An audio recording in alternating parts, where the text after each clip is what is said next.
जय हिंद दोस्तों। Class 10th के स्टूडेंट्स हम लोग सरफेस एरिया सॉल्व कर रहे हैं। सरफेस एरिया में आपकी दो एक्सरसाइज क्लियर हो गई हैं, एक 13.1 और एक 13.2 क्लियर। 13.3 में आप पहुँचे हैं।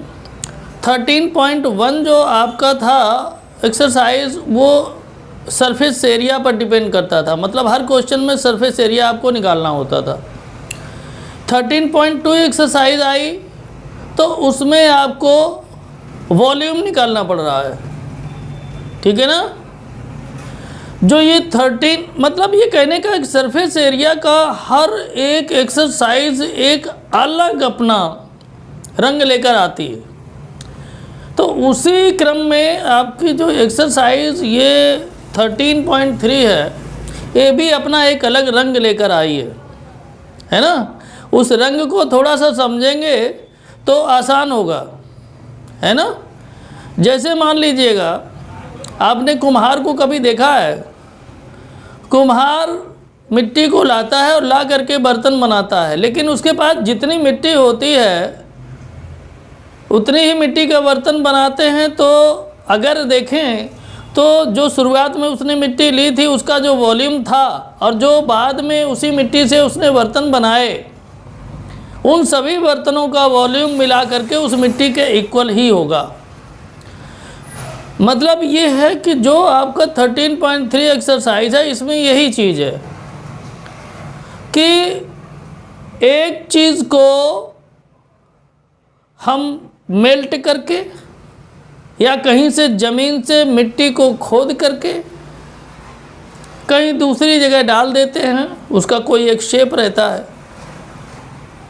और उसमें कुछ ना कुछ पूछ लेते हैं, कहीं हाइट पूछ लेते हैं, कहीं उसका लेंथ, कहीं ब्रेड्थ, कहीं उसका रेडियस पूछ लेते हैं, ठीक है ना।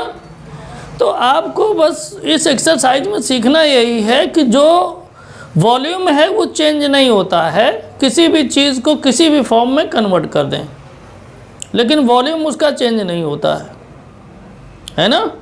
ये चीज़ दिमाग में बैठा कर रखिएगा। इस एक्सरसाइज की जितने भी क्वेश्चन हैं इसी तरह के हैं, है ना। तो आप और हम शुरू करते हैं। Question number first. Question number first है a metallic sphere of radius 4.2 centimetre is melted and recast into the shape of a cylinder of radius 6 centimetre. Find the height of the cylinder.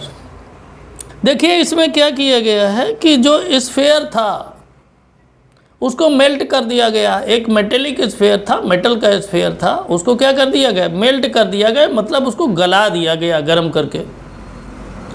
और melt करके क्या बना दिया गया, उसको एक cylinder बना दिया गया। कहा गया है कि सिलेंडर की हाइट आप निकालिए। तो जो अभी हमने कहा है, देखिए जो भी वॉल्यूम था मटेरियल का, स्फेयर का, वो तो वही रहा ना मेल्ट होने के बाद भी, और फिर उसी वॉल्यूम का सिलेंडर बना दिया गया। मतलब ये है कि आपका जो स्फेयर था उसका वॉल्यूम और सिलेंडर का वॉल्यूम इक्वल ही रहा, क्योंकि उसी मटेरियल का बनाया गया है। क्लियर। तो चलिए हम लोग क्वेश्चन सॉल्व करते हैं। Exercise 13.3 question number 1। यहाँ पर क्या है, ये एक स्फीयर है ना। ये स्फीयर है और इसको मेल्ट करके क्या बना दिया गया है, एक सिलेंडर बना दिया गया है। क्या बना दिया गया है, एक सिलेंडर बना दिया गया है इस तरह से। क्लियर। ऐसे तो इसमें कहा है कि स्फेयर की रेडियस 4.2 सेंटीमीटर है। ये जो स्फेयर है इसकी रेडियस कितनी है, 4.2 सेंटीमीटर। इसकी R1 मान लीजिए, R1 इक्वल टू 4.2 सेंटीमीटर। और जो सिलेंडर है उसकी रेडियस 6 सेंटीमीटर है, इसकी जो ये रेडियस है वो 6 सेंटीमीटर है। मान लीजिए ये R2 है, R2 इक्वल टू 6 सेंटीमीटर। अब देखिए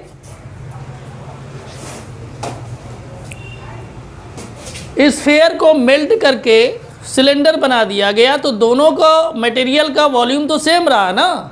इस वजह से हम क्या करेंगे, यहाँ लिखेंगे अकॉर्डिंग टू क्वेश्चन, क्या लिखेंगे, according to question volume of sphere equal to volume of cylinder. ठीक है, कोई दिक्कत नहीं ना। अब देखिए वॉल्यूम ऑफ स्फीयर क्या होता है, फार्मूला आपको पता है, 4/3 पाई, और यहाँ R1 लिया है इसका रेडियस, इसलिए R1 क्यूब इक्वल टू, इसके लिए क्या हो जाएगा, वॉल्यूम सिलेंडर का क्या होता है, पाई R²H, यहाँ पर R2 लिया गया तो इसलिए यहाँ R2 कर देंगे, पाई R2²H। क्लियर। अब आप सबसे पहले ये देखिए, पाई को पाई यहाँ से कट जाएगा, ठीक है। अब यहाँ पर वैल्यू रख दीजिए 4/3, और R1 की वैल्यू कितनी है, 4.2, तो R³ है, इस वजह से हम इसको क्या करेंगे, 3 टाइम इसको लिख देंगे, 4.2 यहाँ पर R³ कर दीजिए ऐसे, इक्वल टू R2 की वैल्यू कितनी है, 6, तो ये 6 का होल स्क्वायर हो जाएगा इंटू H। क्लियर। अब देखें कैलकुलेशन को आगे बढ़ाते हैं।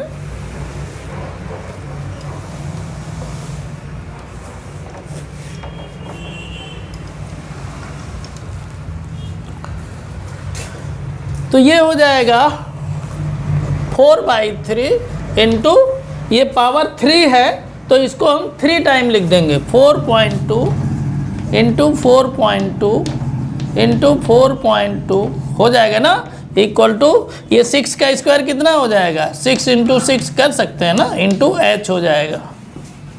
क्लियर।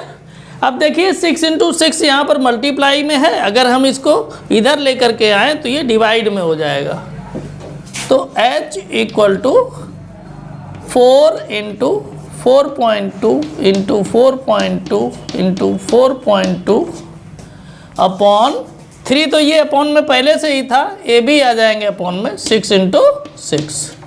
क्लियर, कोई दिक्कत नहीं ना, बड़ी आराम से क्वेश्चन होते हैं।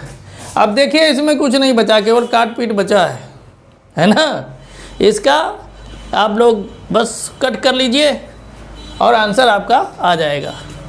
देखिए यहाँ पर क्या करेंगे, ये आफ्टर 1 डिजिट डेसिमल है तो इसको हटा दीजिए, यहाँ 10 से मल्टीप्लाई कर दीजिए, इसको हटा दीजिए, फिर यहाँ 10 से मल्टीप्लाई कर दीजिए, इसको हटा दीजिए, 10 से मल्टीप्लाई कर, क्योंकि 1 डिजिट के बाद है ना, तो इस वजह से 10 से, अगर 2 डिजिट के बाद होता, रिमूव करते डेसिमल तो 100 से हो जाता है ना डिवाइड। अब देखिए कट कर लीजिए, तो 6 से अगर इसको 42 को कट करेंगे तो क्या हो जाएगा, 6 7 जा 42, फिर यहाँ 6 7 जा 42 है ना। इसके बाद में इस 3 से इसको कर लीजिए तो ये 14 आ जाएगा। अब यहाँ से 2 5 जा 10 हो जाएगा, तो इसको 2 से कर लेंगे तो 7 हो जाएगा। क्लियर। अब यहाँ पर देखें, यहाँ 2 5 जा 10 हो जाएगा, यहाँ 2 2 जा 4 हो जाएगा। इस 2 से हम इस 10 को कट कर लेंगे तो ये 5 हो जाएगा।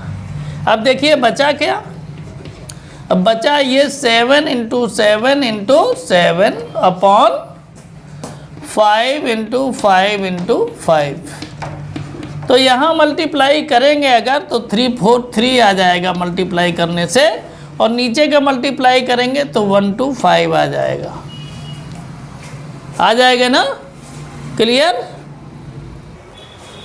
तो इसको जब आप लोग डिवाइड करेंगे तो डिवाइड करने पर आपका आ जाएगा h इक्वल टू 2.74। कितना आ जाएगा? 2.74 सेंटीमीटर, क्योंकि ये सब सेंटीमीटर में थे इसलिए हो गया सेंटीमीटर। इस तरह से ये आपके क्वेश्चन सॉल्व होंगे। क्लियर? क्वेश्चन आपका ये फिनिश हो गया।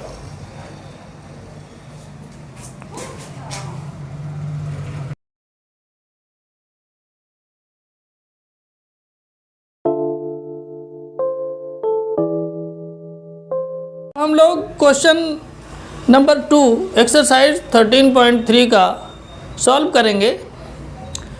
देखिए आराम से करिए, टेंशन लेने की ज़रूरत नहीं है ना।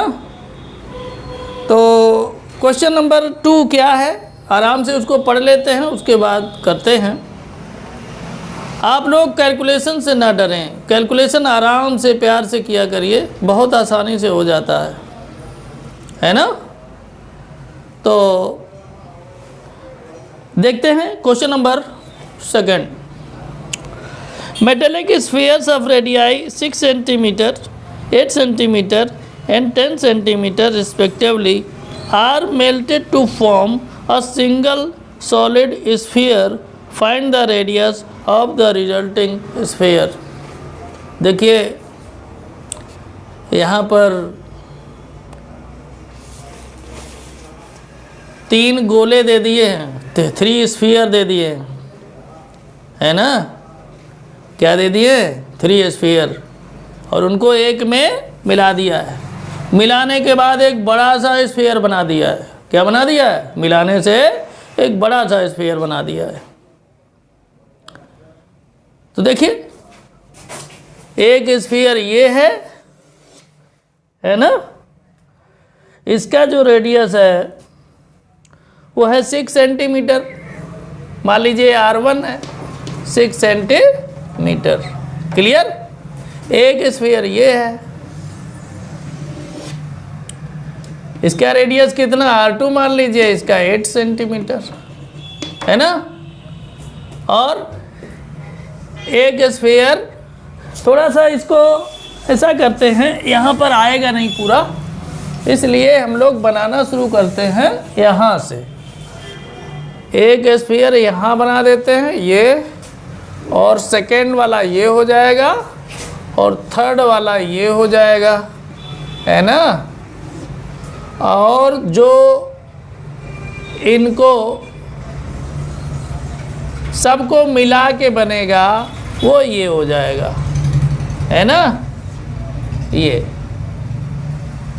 तो देखिए इसका जो रेडियस है वो R1 मान लीजिए 6 सेंटीमीटर है, इसका रेडियस R2 मान लीजिए ये 8 सेंटीमीटर है ना। इसका रेडियस R3 मान लीजिए ये 10 सेंटीमीटर है, और इसका रेडियस जो रिजल्टिंग है इसका पता ही नहीं, तो इसका कैपिटल R मान लीजिए, चलेगा ना, कोई दिक्कत नहीं ना। आप देखिए, देखो स्फीयर चाहे छोटा हो चाहे बड़ा, फार्मूला वही रहता है ना। कन्फ्यूजन नहीं होना चाहिए आपको कि ये बड़ा है तो इसमें कौन सा फार्मूला लगेगा, छोटा है तो कौन सा, वो सबके लिए एक ही फार्मूला है ना। बस रेडियस कम ज़्यादा होती है, इसी से वैल्यू कम ज़्यादा हो जाती है। तो देखते हैं, सबसे पहले हम क्या करेंगे, इसके वॉल्यूम को मिलाएंगे, इसके वॉल्यूम को मिलाएंगे, उसके बाद में बना देंगे इसको। ठीक है, यहाँ लिख देंगे अकॉर्डिंग टू क्वेश्चन। ऐसा हो रहा है, क्वेश्चन में ये कहा गया है कि 3 स्फीयर्स हैं, उनकी रेडियाई 6 सेंटीमीटर, 8 सेंटीमीटर और 10 सेंटीमीटर है। उन सभी को मेल्ट करके एक बड़ा सा स्फीयर बनाया गया है, और उस बड़े से रिजल्टिंग स्फीयर का रेडियस क्या है ये निकालने को बोला गया है। तो देखिए इसका वॉल्यूम मान लीजिएगा कि आपका V1 है, इसका मान लीजिए V2 है और इसका मान लीजिए V3 है, इसका मान लीजिएगा कैपिटल V है। कोई प्रॉब्लम? इनको ऐड किया तो वॉल्यूम तो ऐड हो ही जाएंगे ना। अब देखिए इसके वॉल्यूम को स्फीयर का फार्मूला लगा दीजिए, तो ये 4/3 पाई r1 क्यूब हो जाएगा। इसमें क्या हो जाएगा 4/3 पाई r2 क्यूब। यहाँ पर क्या हो जाएगा 4/3 पाई r3 क्यूब।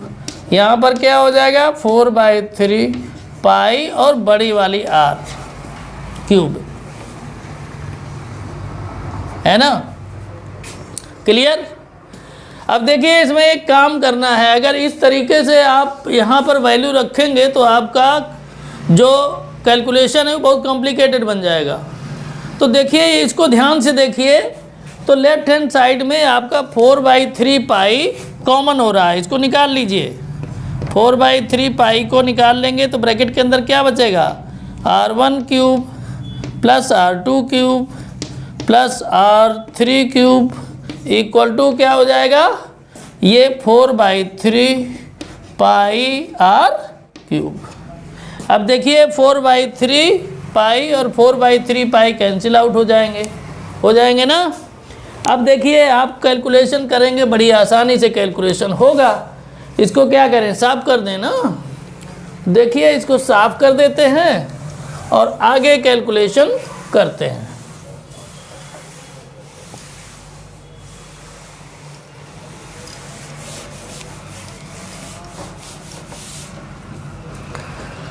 तो क्या हो जाएगा r1 cube plus r2 cube plus r3 cube equal to capital R cube. इतना ही बचा ना।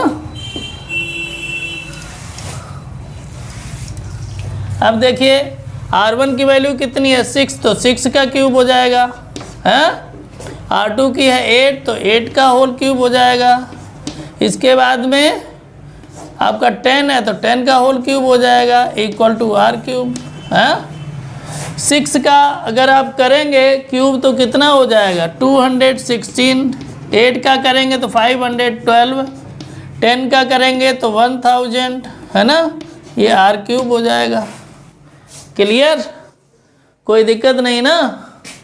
अब इसको अगर हम करें क्या, ऐड कर देंगे तो ऐड करने पर कितना आएगा, ये हो जाएगा 1500 200 1700 हो जाएगा और ये 28 हो जाएगा, यानी हो जाएगा 1728, यही होगा ना, इक्वल टू r क्यूब हो जाएगा। अब यहाँ पर हमें निकालना पड़ेगा क्यूबिक रूट किसका, ये जो आपका नंबर है इसका क्यूबिक रूट निकालना पड़ेगा। तो ये जो आपका है ये 12 का होल क्यूब होता है, कितने का 12 का, तो इक्वल टू r क्यूब। तो कैपिटल R की वैल्यू कितनी आ जाएगी 12 सेंटीमीटर। यही आपका आंसर है। देखिए बड़ी आसानी से होता है ना, बस कॉन्सेप्ट आपको याद रखना है कि जो वॉल्यूम है वो चेंज नहीं होता है। क्लियर? तो ये क्वेश्चन यानी 13.3 का क्वेश्चन नंबर 2 आपका क्लियर हो गया।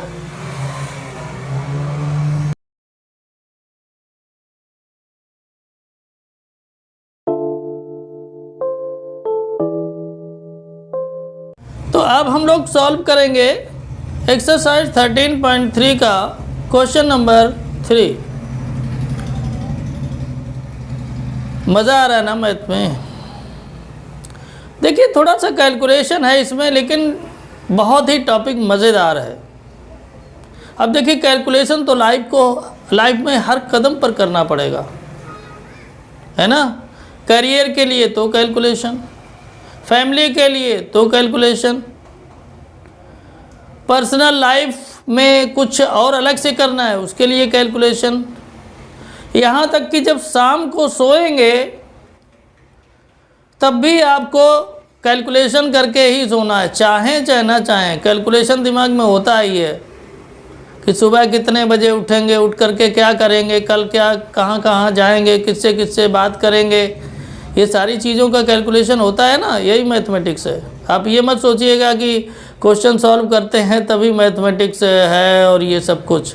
कैलकुलेशन तो आप हर पल करते हैं। आप कभी इमेजिन करके देखिए कौन सा ऐसा पल आपका बीतता है जब आप कैलकुलेशन नहीं करते हैं। हर इंसान का ब्रेन हर पल कैलकुलेशन में लगा रहता है, किसी ना किसी तरह का कैलकुलेशन उसके दिमाग में होता ही रहता है। इस वजह से आप लोग कैलकुलेशन से दूर ना भागें, क्योंकि कैलकुलेशन आपके दिमाग में घुसा हुआ है, वो निकलेगा नहीं। मैथ पढ़ें या ना पढ़ें, कैलकुलेशन करते ही रहेंगे। तो बेटर है कि जब कैलकुलेशन हमारे दिमाग में घुस चुका है और हम चाहे न चाहे होता रहेगा, तो क्यों ना उस कैलकुलेशन को हम मैथमेटिक्स में यूज़ कर लें, है ना। तो थोड़े से मार्क्स अच्छे मिल जाएंगे, आगे कुछ करियर सुधर जाएगा, है ना। तो देखते हैं क्वेश्चन नंबर 3। क्वेश्चन नंबर 3 है, a 20 metre deep well with diameter 7 meter is dug and earth from digging is evenly spread out form a platform 22 by 14 meter. Find the height of the platform. देखिए यहाँ पर question जो आपका कह रहा है वो ये है कि एक वेल है, वेल का मतलब कुआं, जानते हैं ना, गांव घर में कुएं होते थे पहले, अब भी होते होंगे, कहीं ना कहीं तो मिल ही जाएगा ना। तो आप देखें तो उसका शेप क्या होता है, सिलेंड्रिकल होता है, ऐसे गोल गोल होता है ना, सिलेंड्रिकल होता है। यानी उसको हम सिलेंडर मान के ही सॉल्व करेंगे आगे आपके इस क्वेश्चन को, ठीक है। इसमें कहा है कि 20 मीटर डीप, यानी 20 मीटर 20 मीटर गहरा खोदा गया है, ठीक है ना, और उसका डायमीटर कितना है 7 मीटर। उससे जो मिट्टी निकली है, क्या जो मिट्टी निकली है, उन्होंने क्या किया कि बाहर कहीं जा करके एक रेक्टेंगुलर फील्ड थी उसमें डाल दी। अब डालने के बाद जब मिट्टी पड़ेगी तो कुछ उसकी हाइट भी हो जाएगी। तो रेक्टेंगुलर फील्ड में जब मिट्टी पड़ेगी तो हाइट हो जाएगी, तो क्यूबॉइड बन जाएगा। क्या बन जाएगा? क्यूबॉइड बन जाएगा। तो कहा है कि वो जो मिट्टी डाली गई है उसकी हाइट कितनी है, यही पूछा गया, हाइट कितनी है। तो क्या किया जाए, क्वेश्चन को सॉल्व किया जाए। चलिए करते हैं। क्वेश्चन नंबर 3, ये आपका वेल है, ये है ना, ये देखिए ये वेल है। इसकी जो डेप्थ है, देखिए जब हम अर्थ लेवल के ऊपर चलते हैं तो वो हाइट हो जाती है, और नीचे रहते हैं तो वो डेप्थ हो जाती है। क्या हो जाती है? डेप्थ। तो यहाँ पर कुआं तो ज़मीन के अंदर ही खोदा जाता है ना, तो इसीलिए डेप्थ हो गई। डेप्थ कितनी है गिवन है इसमें? 20 मीटर। कितना है? 20 मीटर। डायमीटर कितना दे रखा, डी मान लीजिए, डायमीटर हो जाएगा कितना? 7 मीटर। तो रेडियस कितना हो जाएगा? 7/2 मीटर, यानी रेडियस डायमीटर का हाफ होता है, पता है ना आपको। इससे जो ये मिट्टी निकाली जा रही है उसको एक फील्ड है, कैसी? रेक्टेंगुलर, ये ठीक है। इसकी जो लेंथ है वो 22 मीटर है, लेंथ 22 मीटर है, और इसकी जो ये ब्रेड्थ है वो कितनी है? 14 मीटर। 14 मीटर। क्लियर? कहा है कि मिट्टी को, ये कुएं खोदने में जो मिट्टी निकली है उसको इसमें डाल दिया गया, और जब इसमें डाल दिया गया तो हुआ ये कि कुछ ऊंचाई बढ़ गई, है ना, कुछ ऊंचाई बढ़ गई। जब ऊंचाई बढ़ गई तो जो रेक्टेंगुलर फील्ड थी वो किस में कन्वर्ट हो गई? वो क्यूबॉइड में कन्वर्ट हो गई। किस में कन्वर्ट हो गई? क्यूबॉइड में। ठीक है। अब क्यूबॉइड में जब कन्वर्ट हो गई तो यहाँ से जो मिट्टी आई थी वो इसमें डाल दी गई, तो वॉल्यूम तो चेंज होगा नहीं, है ना, वॉल्यूम चेंज होगा नहीं। यहाँ पर पूछा गया इसकी हाइट कितनी है, h, ये पूछा गया। क्लियर? तो दोनों के वॉल्यूम को इक्वल कर दीजिए और सॉल्व कर लीजिए, आंसर आपका ऑटोमेटिक आ जाएगा। तो चलिए लिखते हैं अकॉर्डिंग टू क्वेश्चन, ये जरूर लिखना अकॉर्डिंग टू क्वेश्चन, क्योंकि जो ये वॉल्यूम इक्वल हो रहे हैं वो अकॉर्डिंग टू क्वेश्चन है, ठीक है ना। तो क्या हो जाएगा, वॉल्यूम ऑफ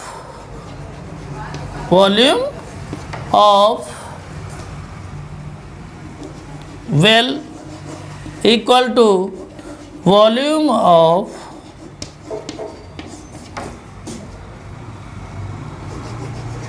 क्यूबॉइड, ठीक है ना।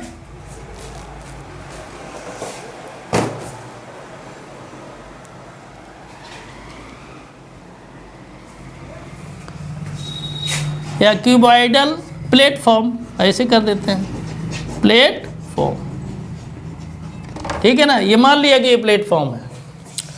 तो देखिए वॉल्यूम ऑफ वेल तो ये सिलेंड्रिकल है, तो सिलेंडर का वॉल्यूम क्या होता है, पाई आर स्क्वायर एच हो गया।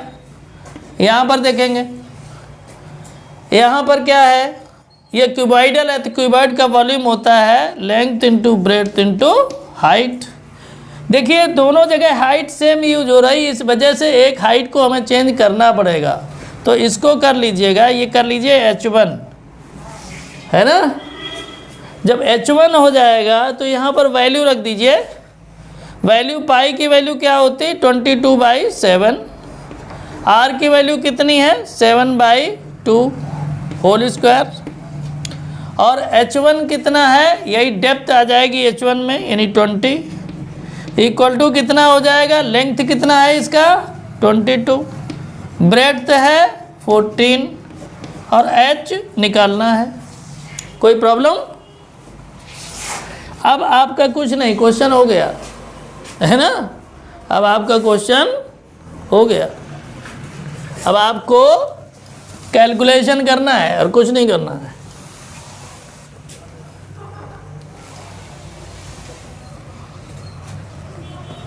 बस कट पिट कर लीजिए, काम खत्म हो जाएगा। तो देखिए यहाँ पर क्या करेंगे, 22/7 वैसे ही नोट कर लेंगे, और ये 7/2 है, तो इसको अगर होल स्क्वायर करेंगे 7 का तो 49 हो जाएगा, और 2 का 4 हो जाएगा, है ना। और ये इंटू 20 इक्वल टू क्या हो जाएगा, यही ऐसे ही रहने दीजिए, क्योंकि काटना है इसलिए मल्टीप्लाई मत करिएगा, नहीं तो फिर थोड़ा कॉम्प्लिकेटेड हो जाएगा। आप ये ध्यान रखें, कैलकुलेशन में जहाँ आपको काटना हो वहाँ पर कभी भी मल्टीप्लाई करके बड़ा सा नंबर मत बनाइएगा, नहीं तो फिर डिवाइड करने में बहुत दिक्कत होगी, है ना। ध्यान रखिए इस चीज़ का। तो यहाँ पर देखें 4 से कट कर देंगे 20 को, तो 4 5 जा 20 हो जाएगा। यहाँ पर 7 से 49 को, 7 7 जा 49, तो आपका यहाँ पर क्या बचा 22 इंटू 7 इंटू 5 है, ये हो गया 22 इंटू 14 इंटू H। तो अब निकाल लीजिए H इक्वल टू कितना हो जाएगा, ये 22 इंटू 7 इंटू 5, और ये जो H के साथ थे इधर आएंगे तो डिवाइड में चले जाएंगे, 22 इंटू 14, क्लियर। 22 से 22 कैंसिल आउट हो जाएगा, 7 से 14 2 आ जाएगा, तो H की वैल्यू कितनी आ जाएगी 5/2। इसको डिवाइड करेंगे तो 2.5 आ जाएगा, 2.5 मीटर। यही आपका आंसर है, क्लियर। बढ़िया मस्ती से क्वेश्चन हो रहा है ना। तो इस तरह से आपका ये क्वेश्चन फिनिश हो गया। आप लोगों को इसी तरीके से बिना टेंशन में आराम से करना है, और आपके क्वेश्चन इसी तरह से सॉल्व होते चले जाएंगे।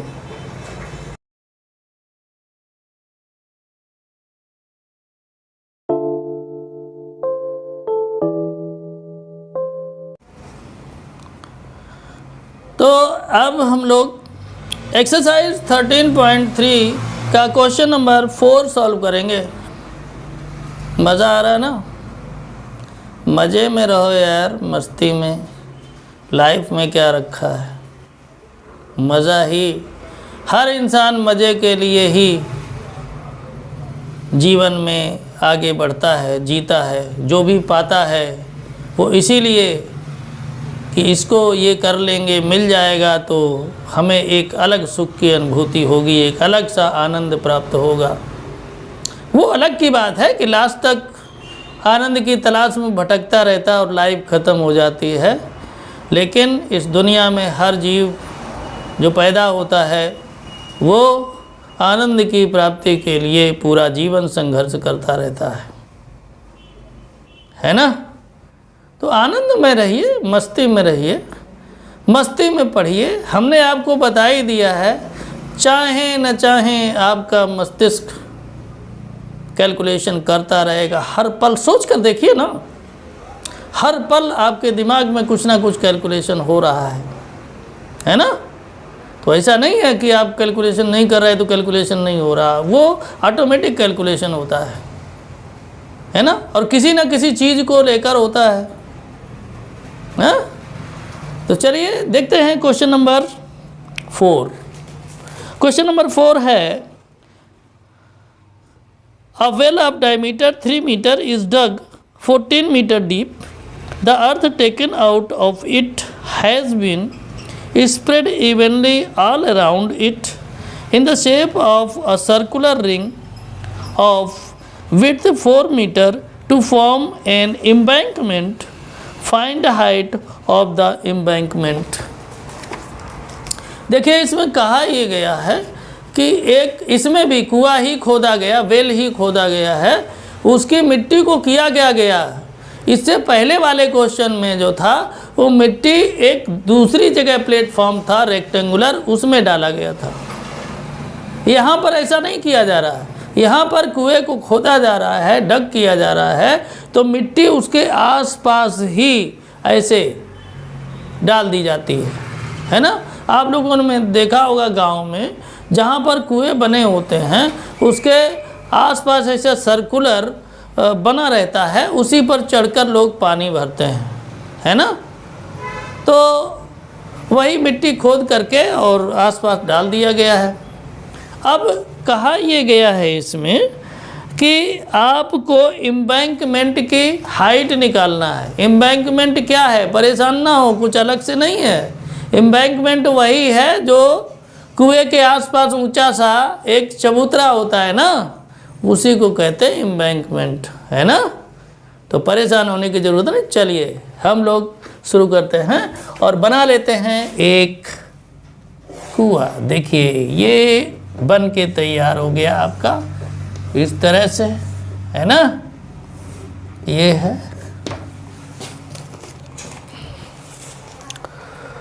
इसमें डायमीटर इसका कितना है, डायमीटर इसका 3 मीटर है और तो रेडियस कितना हो जाएगा इसका, हाफ, 3/2 मीटर। क्लियर ना। इसके बाद में इसका जो डेप्थ है, डेप्थ इसकी है 14 मीटर। ये वाली जो डेप्थ है वो कितनी है, 14 metre. Depth equal to 14 metre, ठीक है। इसके बाद क्या किया गया, इससे जो मिट्टी निकली उसके इसके चारों तरफ फैला दिया गया। तो कुएं को आप लोगों ने देखा होगा कि कुआं जो होता है एक सर्कुलर ऐसे ऊपर बन जाता है ना, ऐसे सर्कल सा बन जाता है ऊपर, देखिए इस तरह का, ऐसे ऐसे ही तो कुआं होता है ना, सर्कुलर। इसके बाद में मिट्टी इससे खोदी गई और खोद करके इसके आसपास ऐसे डाल दी गई। देखिए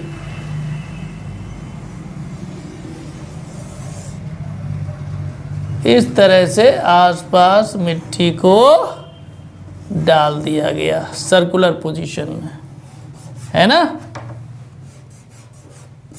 ऐसे डाल दिया गया।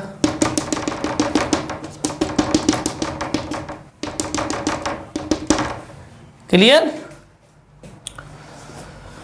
यहाँ पर अगर आप इसकी हाइट देखना चाहें तो थोड़ा सा इसको और आप ऐसे ले लीजिए तो आपको इसकी हाइट दिखने लगेगी, है ना। ये इसकी हाइट है जो पूछा गया है कि हाइट आप निकालिए। क्लियर।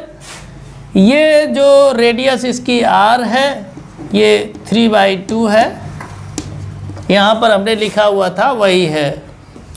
यहाँ पर कहा है कि इसका जो ये विड्थ है ये कितनी है 4 मीटर। क्लियर, कितना है 4 मीटर। तो पूरा रेडियस अगर ये है इसको कैपिटल R मान लीजिए। क्या मान लेंगे? Capital R। क्लियर। अब कैपिटल R कितना है? तो कैपिटल R देखिए यहाँ से यहाँ तक तो स्मॉल r है और यहाँ से यहाँ तक 4 है, तो कैपिटल R की वैल्यू कितनी आ जाएगी कि स्मॉल r प्लस 4 है। स्मॉल r कितना है 3/2 और प्लस 4/1 कर दीजिए। एलसीएम ले लीजिए तो कितना आ जाएगा /2, ये हो जाएगा 3 प्लस और 4 2 जा 8, 8 3 11, 11/2 हो जाएगा। कैपिटल R की वैल्यू कितनी है 11/2। ठीक है, आगे इसका कैलकुलेशन किया जाए। थोड़ा सा और आप लोगों से बात कर लेते हैं इसके कॉन्सेप्ट के बारे में। देखिए ये मिट्टी जो फैला दी गई है इसमें एक आपका यहाँ भी सिलेंडर ही बन रहा है, लेकिन यहाँ हॉलो सिलेंडर बन रहा है। तो इस हॉलो सिलेंडर का जो वॉल्यूम निकालेंगे वो कैसे निकालेंगे? Outer volume minus inner volume कर देंगे तो आ जाएगा। क्लियर, कोई दिक्कत नहीं ना। चलिए आगे बढ़ते हैं और कैलकुलेशन इसका करते हैं।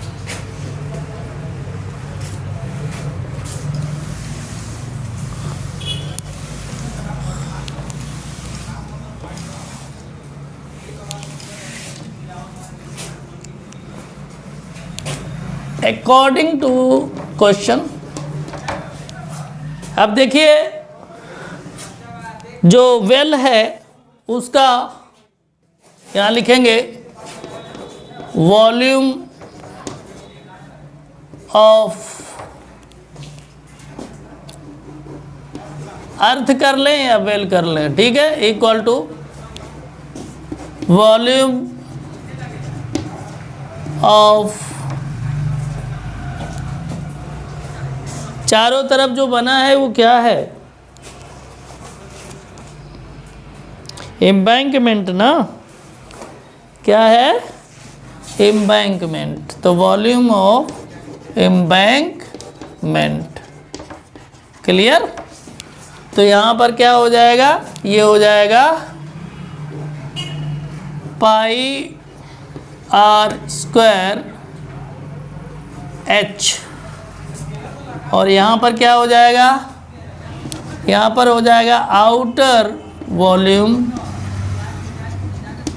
Minus inner volume. ठीक है, तो ये हो जाएगा πr² h equal to outer volume हो जाएगा आपका πr, कैपिटल R यूज होगी, स्क्वायर, और यहाँ पर h के लिए आपको H1 कर लीजिए क्योंकि यहाँ भी H है।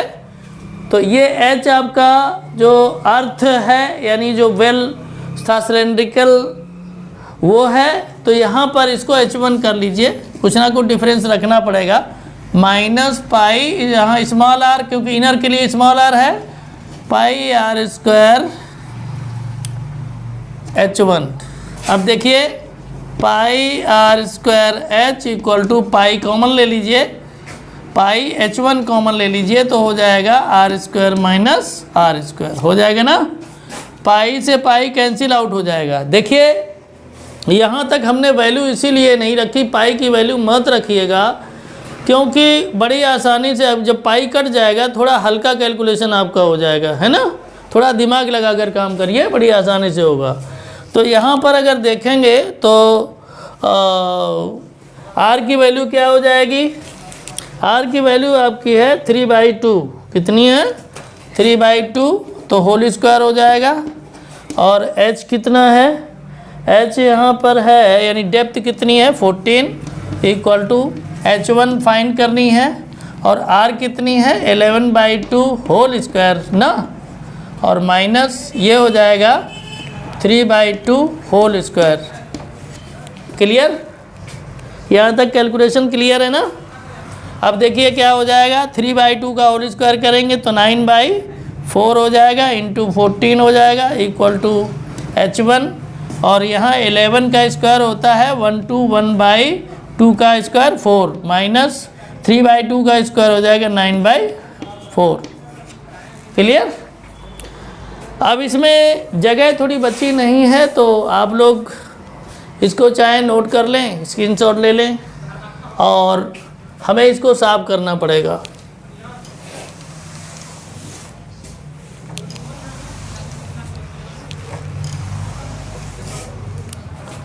तो आगे देखें क्या हो जाएगा। यहाँ पर थोड़ा सॉल्व कर लेते हैं। ये हो जाएगा 2 2 जा 4 और ये हो जाएगा 2 7 जा 14, और तो ये हो जाएगा 9 × 7/2 इक्वल टू, ये हो जाएगा H1, ब्रैकेट के अंदर क्या आएगा, एलसीएम ले लेंगे 4, तो आ जाएगा 1 2 1 - 9, है ना।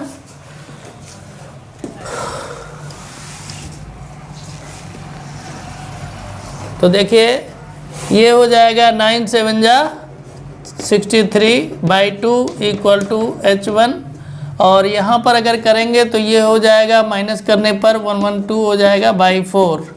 4 से हम इसको अगर करेंगे डिवाइड तो कितना आ जाएगा, 4 2 जा 8, 11 - 8 3 बचेगा, 32 हो जाएगा, और 4 8 जा 32। हाँ, तो ये हो जाएगा 63/2 इक्वल टू H1 × 28। तो H1 इक्वल टू कितना हो जाएगा, 63/2, और ये डिवाइड में जाएगा 28। अब देखिए 7 से इसको डिवाइड कर सकते हैं, 7 9 जा 63, 7 4 जा 28, तो H1 इक्वल टू हो जाएगा 9/8। इसको अगर चाहें तो इसी तरीके से हम इसको लिखा रहने दे सकते हैं। अगर कैलकुलेशन में कॉम्प्लिकेशन लग रहा तो यहीं आप कर दीजिए, अदरवाइज़ इसको डिवाइड करके भी आप लिख सकते हैं, डेसिमल में आएगा। क्लियर? तो इस तरह से ये आपका क्वेश्चन क्लियर हो गया।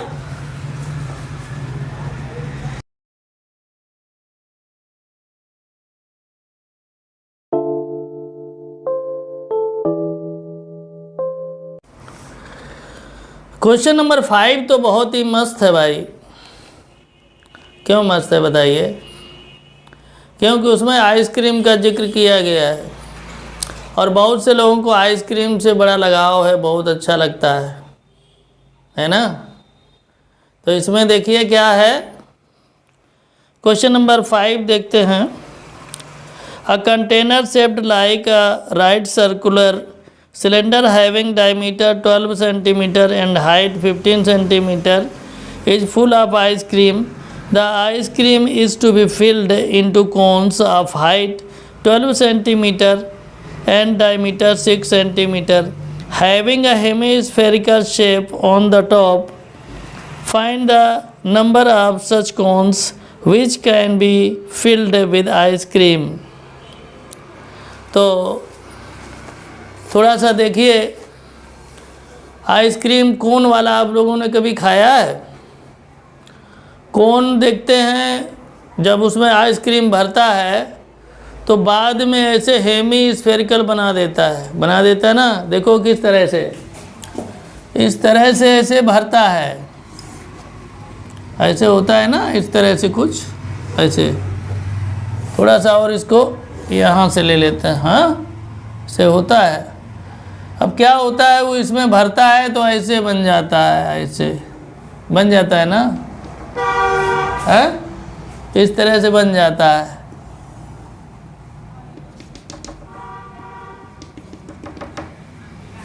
हाँ ऐसे बना। तो इसी तरीके से उसमें भरा गया है, और एक कंटेनर है वो है सिलेंड्रिकल। कैसा है? सिलेंड्रिकल। बहुत ध्यान से देखें, सिलेंड्रिकल है इस तरह से।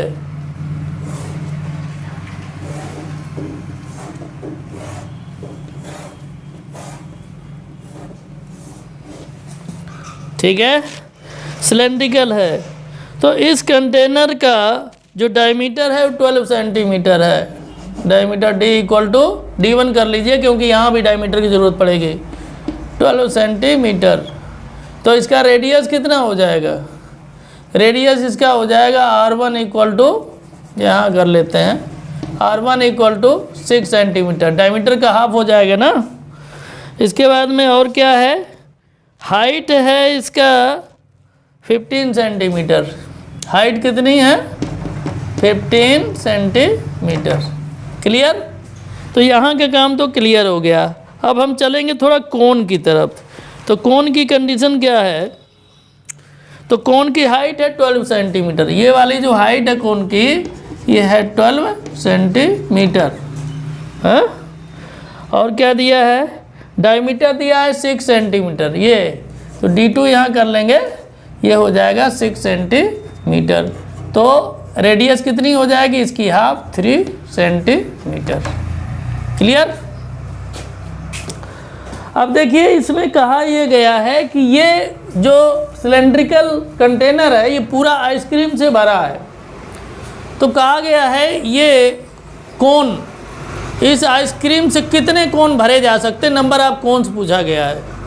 तो सीधी सी बात एक ये है कि जब आपको कुछ पता नहीं तो n मान लीजिए, नंबर ऑफ कोन्स है ना। मान लीजिए नंबर ऑफ कोन्स कितने?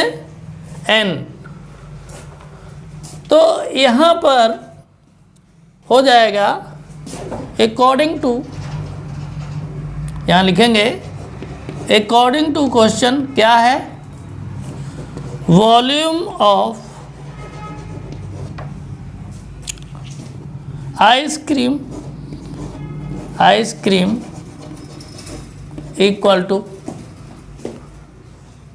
n into, n means number of cones, n into volume of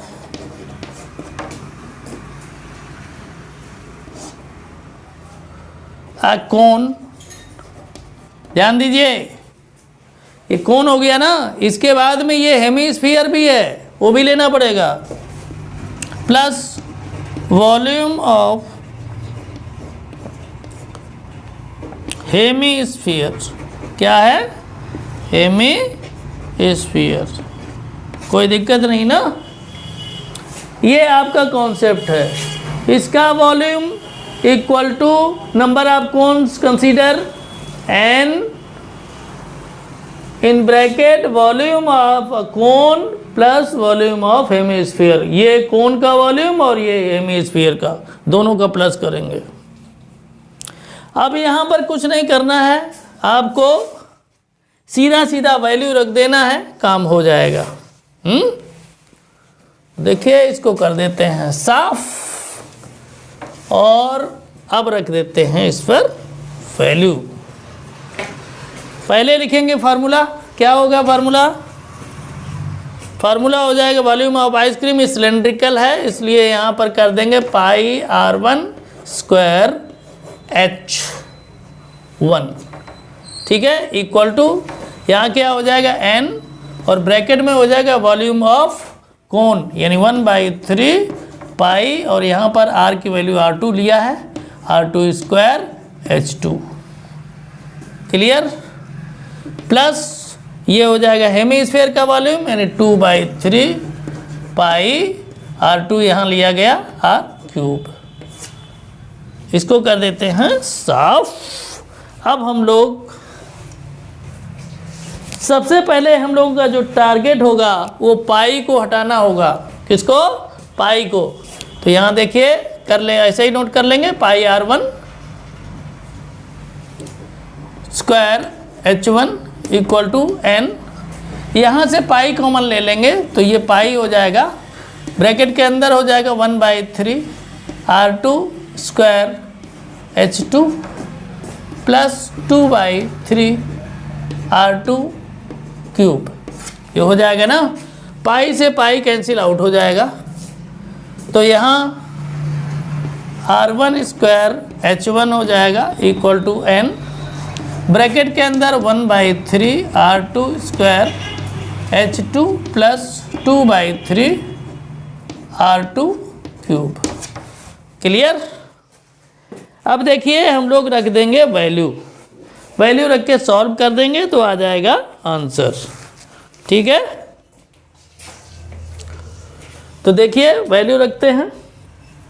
तो R1 की वैल्यू कितनी है, R1 की वैल्यू है 6, तो हो जाएगा 6 का होल स्क्वायर, और H1 कितना है 15, एन ब्रैकेट में हो जाएगा 1/3 इंटू R2 की वैल्यू कितनी है भाई, R2 की वैल्यू है 3, तो 3 का स्क्वायर हो जाएगा, और H2 साहब कितना है 12 प्लस 2/3 इंटू R2 है 3, तो 3 का होल क्यूब। क्लियर। अब देखिए वैल्यू भी रख गई, बस अब सीधा सीधा कट होने का मामला आ गया। तो यहाँ 6 का स्क्वायर हो जाएगा 36, आराम से करिए क्वेश्चन हो जाएगा, कोई दिक्कत नहीं। यहाँ पर हो जाएगा 1/3, और 3 का स्क्वायर हो जाएगा 9 इंटू 12, हाँ यहाँ हो जाएगा 2/3, और 3 का क्यूब होता है 27। अब देखिए 3 से कट करेंगे इसको, तो 3 3 जा 9 हो जाएगा, और 3 से 27 को कट करेंगे तो 3 9 जा 27 हो जाएगा। तो 36 इंटू 15 इक्वल टू n, और यहाँ हो जाएगा आपका 3 इंटू 12 प्लस ये हो जाएगा 2 इंटू 9। क्लियर। अब फिर एक बार हम इसको साफ करेंगे, आप लोगों ने नोट कर लिया होगा, नहीं नोट किया तो स्क्रीनशॉट ले लें।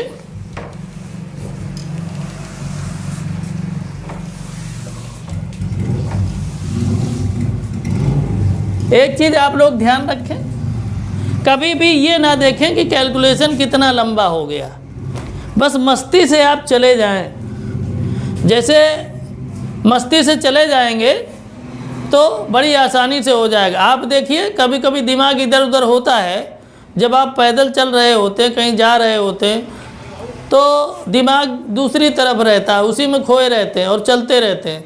आपका वो इतना लंबा रास्ता कब गुजर जाता पता नहीं चलता। तो इसी तरह से आप इसमें कैलकुलेशन में डूबे रहेंगे तो आपको पता ही नहीं चलेगा कि आपने कितना लंबा कैलकुलेशन कर लिया, है ना। बस चलते रहिए, आगे का रास्ता देखिए, पीछे कितना लंबा छूट गया उसको मत देखिए। तो ये हो जाएगा 36 इंटू 15 इक्वल टू n, इसके अंदर हो जाएगा 12 3 जा 36, और ये 9 2 जा 18 हो जाएगा, है ना।